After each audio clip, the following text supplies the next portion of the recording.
एब star news और मैं हूं आपके साथ अब्दुल समाद। बुलेटिन की शुरुआत करेंगे तमाम बड़ी खबरों के साथ। आपके राष्ट्रीय संयोजक अरविंद केजरीवाल ने शनिवार को ट्रांसपोर्ट नगर में विश्वकर्मा दिवस पर आयोजित समारोह में शिरकत की। इस मौके पर उन्होंने कहा कि दिल्ली में किसी को भी पानी के बिल भरने की जरूरत नहीं है। 2025 में फिर से सरकार बनते ही सभी के पानी के बिल माफ होंगे। उनके जेल जाने के बाद भाजपा वालों ने पानी के गलत बिल भिजवाए हैं। इनकी मंशा दिल्ली के लोगों को परेशान करने की है। फरवरी में आपकी सरकार बना दो, सभी के पानी के मौजूदा बिल माफ कर दूंगा और दोबारा जीरो बिल आने शुरू हो जाएंगे। अरविंद केजरीवाल ने कहा है कि वो नेता नहीं है, उन्हें राजनीति करनी नहीं आती, सिर्फ ईमानदारी से काम करना आता है, तभी ये सारे पीछे पड़े रहते हैं। दिल्ली में भाजपा की केंद्र सरकार बैठी है, लेकिन केवल दिल्ली वालों को तंग किया गया है। उनके जेल जाने के बाद से एलजी दिल्ली चला रहे थे, उनके पास सारी शक्तियां थी। वो चाहते तो दिल्ली वालों के लिए अच्छा काम करते। काम करने की जगह एलजी ने केवल काम रोका। दिल्ली में जगह जगह कूड़ा कर दिया, सड़कें टूटी हैं और सीवर ओवरफ्लो हो रहे हैं। जेल से बाहर आने के बाद अब वो सारे काम ठीक कर रहे हैं। अरविंद केजरीवाल ये नहीं कहते कि लोग उन्हें वोट दें, लेकिन वोट देने से पहले ये जरूर सोचें कि लोगों के लिए काम कौन कर रहा है। कार्यक्रम में पूर्व मंत्री सत्येंद्र जैन के साथ आप विधायक दिलीप पांडे, अजीश यादव, संजीव झा, पवन शर्मा, ओबीसी विंग के प्रदेश अध्यक्ष रविंद्र बालियान भी मौजूद रहे।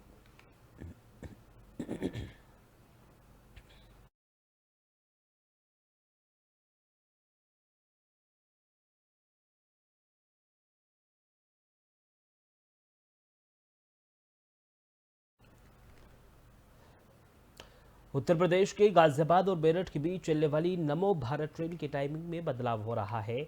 भाई दूज के दिन रविवार को सुबह 6 बजे से सेवा शुरू हो जाएगी और ट्रेन के फेरे भी बढ़ाए जाएंगे। भाई दूज के पर्व पर आरआरटीएस के नमो भारत ट्रेन के समय में बदलाव किया जा रहा है। रविवार 3 नवंबर 2024 को नियमित समय से पहले ट्रेन की सेवा शुरू हो जाएगी। एनसीआरटीसी ने भाई दूज के मद्देनजर ये निर्णय लिया है ताकि आने वाले यात्रियों को आवागमन में सुविधा और सहूलियत भी मिल सके।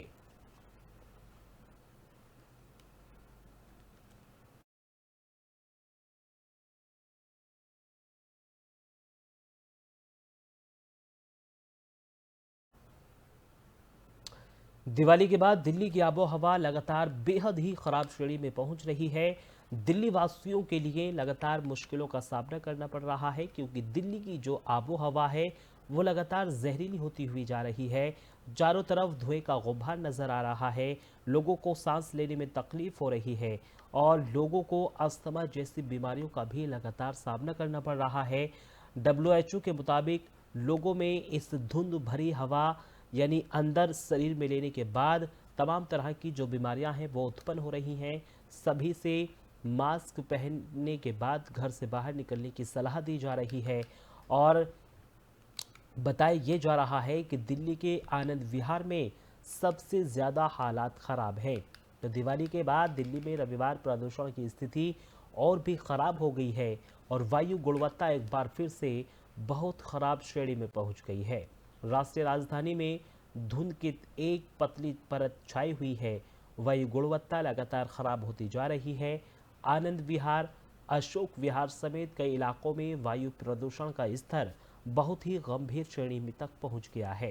केंद्रीय प्रदूषण नियंत्रण बोर्ड के आंकड़ों के अनुसार आज सुबह करीब 7 बजे आनंद विहार में AQI 427, रोहिणी में 404, अशोक विहार में 402, मुंडका में 392, द्वारका सेक्टर 6 में 395, बावाना में 383, आरकेपुरम में 380 और ITO में 358 AQI दर्ज किया गया है।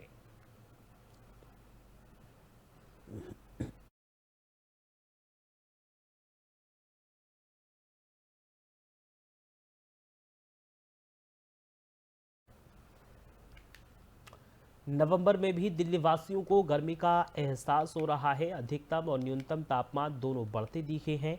अधिकतम तापमान में बढ़ोतरी के कारण अभी ठंड बहुत दूर बताई जा रही है। तो नवंबर शुरू हो चुका है, लेकिन अब भी सर्दी गायब है।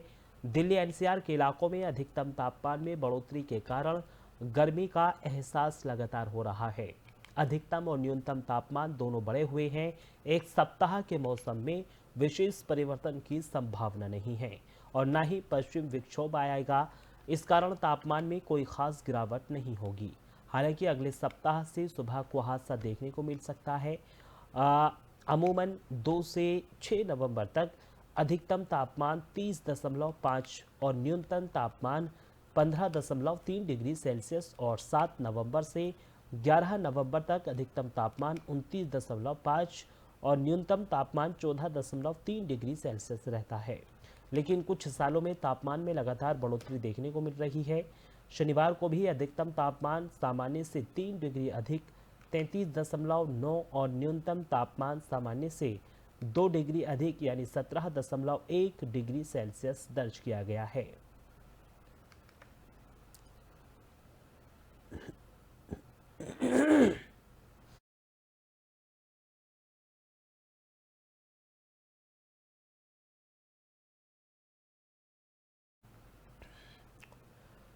दिल्ली से खबर है जहां कीर्ति नगर इलाके में लकड़ी की दुकान में भीषण आग लग गई है। दम घुटने से 2 लोगों की मौत बताई जा रही है। आग लगने की घटना के वक्त ये दोनों युवक सो रहे थे।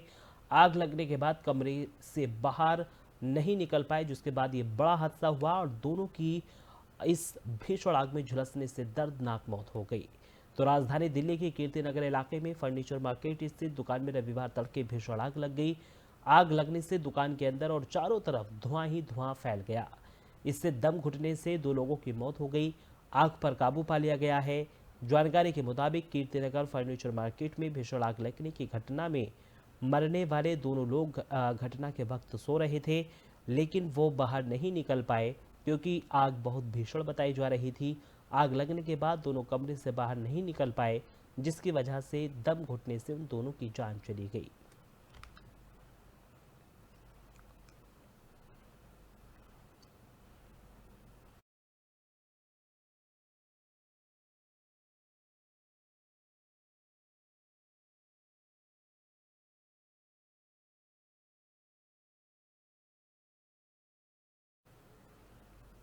डीसीपी ट्रांस हिंडन ने छठ घाटों का निरीक्षण किया है। डीसीपी ने छठ पूजा की तैयारियों का जायजा लिया है। कानून व्यवस्था को दुरुस्त करने के भी संबंधित अधिकारियों को निर्देश दिए गए हैं। तो ये खबर गाजियाबाद से है। यहाँ पर थाना साहिबाबाद क्षेत्र के हिंडन छठ घाट पर डीसीपी ट्रांस हिंडन ने छठ घाटों का निरीक्षण किया है। डीसीपी ने छठ घाटों पर आगामी छठ पूजा को लेकर की जा रही सभी तैयारियों की व्यवस्था का जायजा लिया। यहाँ आने वाले श्रद्धालुओं को किसी प्रकार की कोई परेशानी ना हो, पूरी तरीके से कानून व्यवस्था को दुरुस्त किया जा रहा है। दरअसल आगामी छठ पूजा में गाजियाबाद में कई ऐसे घाट हैं जहां पर श्रद्धालुओं की लाखों की संख्या में भीड़ उड़ती है। इसी को देखते हुए सुरक्षा व्यवस्था कैसी की गई है, इसका जायजा खुद ट्रांस हिंडन के डीसीपी निमिष पाटिल ने लिया है।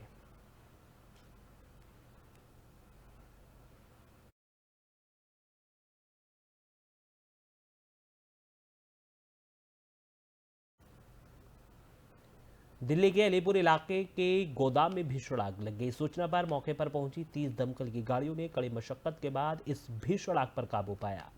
तो दिल्ली के अलीपुर इलाके में शिवम धर्मकाटा के पास एक गोदाम में शनिवार शाम भीषण आग लग गई। आग की सूचना करीब शाम 4 बजे के आसपास मिली। स्थिति को संभालने के लिए अतिरिक्त दमकल गाड़ियों को बुलाया गया। आग बुझाने के लिए 30 दमकल की गाड़ियां मौके पर पहुंची और आग बुझाने के प्रयास किए गए। दमकल कर्मी आग पर काबू पाने की लगातार कोशिश कर रहे थे, जिसके बाद कड़ी मशक्कत के बाद कई घंटों बाद इस भीषण आग पर काबू पाया गया। इलाके के आसपास दिल्ली पुलिस की टीमें तैनात हो गई थी। लोगों को तुरंत घटनास्थल से हटा दिया गया था।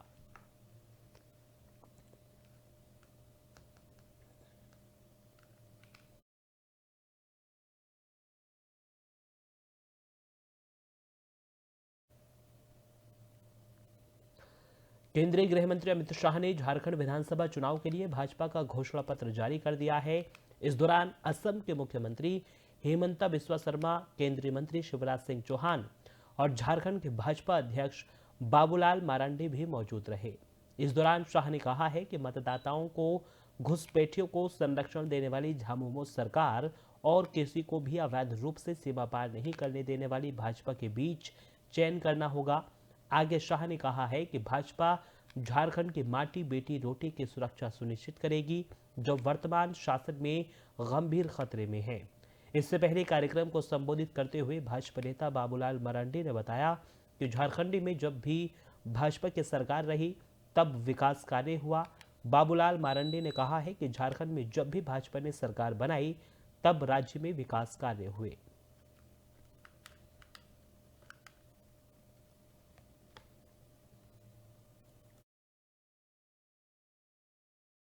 झारखंड के विकास के लिए सरकार चाहे किसी की भी रही हो, मोदी सरकार ने ढेर सारे काम किए हैं। अभी अभी हेमंत जी का एक भाषण देखकर मुझे हंसी आती थी। वो मोदी जी से 1 लाख करोड़ रुपए का हिसाब मांग रहे थे। हेमंत बाबू, मैं हिसाब लेकर आया हूं। अगर हिम्मत है तो इसका जवाब झारखंड की जनता को दीजिएगा। जिस कांग्रेस की गोदी में आप बैठे, जिस लालू प्रसाद की गोदी में आप बैठे, यूपीए की सरकार थी 2004 से 14 तक। यूपीए सरकार ने डिवोल्यूशन फंड और ग्रांट इन एड के माध्यम से झारखंड को 10 साल में कितना रुपया दिया? आप आंकड़ा जारी करिए।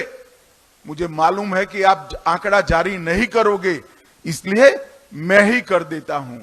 10 साल में झारखंड को सिर्फ 84,000 करोड़ रुपया देने का काम यूपीए सरकार ने 2004 से 14 के बीच में किया, और मोदी जी ने 2014 के से 24 के बीच में 84,000 करोड़ के सामने 3,08,000 करोड़ रुपया मोदी जी ने देने का काम। झारखंड के विकास के लिए सरकार चाहे किसी की भी रही हो, मोदी सरकार ने ढेर सारे काम किए हैं।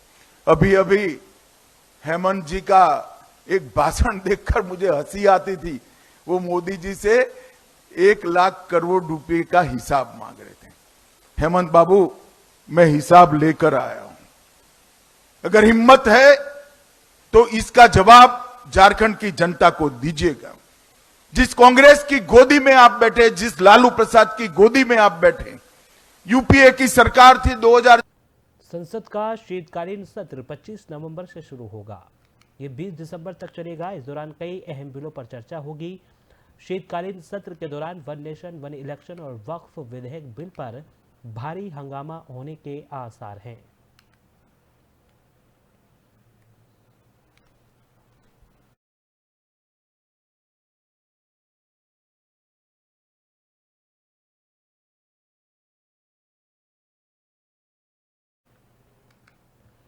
जम्मू कश्मीर में विधानसभा चुनाव के बाद भाजपा ने संगठन में बड़ा बदलाव कर दिया है। भाजपा ने सत शर्मा का केंद्र शासित प्रदेश में पार्टी की कमान दे दी है। बीजेपी की ओर से जारी पत्र में कहा गया है कि राष्ट्रीय अध्यक्ष जेपी नड्डा ने सत शर्मा को जम्मू कश्मीर का बीजेपी अध्यक्ष नियुक्त किया है।